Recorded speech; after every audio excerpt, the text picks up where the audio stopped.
An institute in Namibia has been trying to make learning a playful experience by enlightening young minds about new age tech while empowering them with 21st century skills amid the fourth industrial revolution.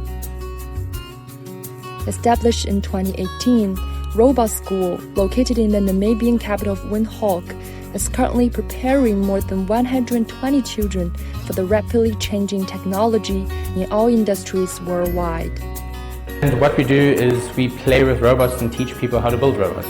So we start robotics at the age of 4, right up to 14, and after we teach them game design, website development, advanced manufacturing, etc.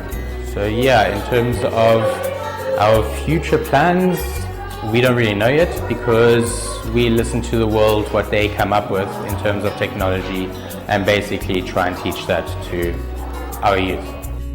Namibia last year was represented on a bigger stage by a 3-member robotics team at the first Global Challenge in Geneva, Switzerland.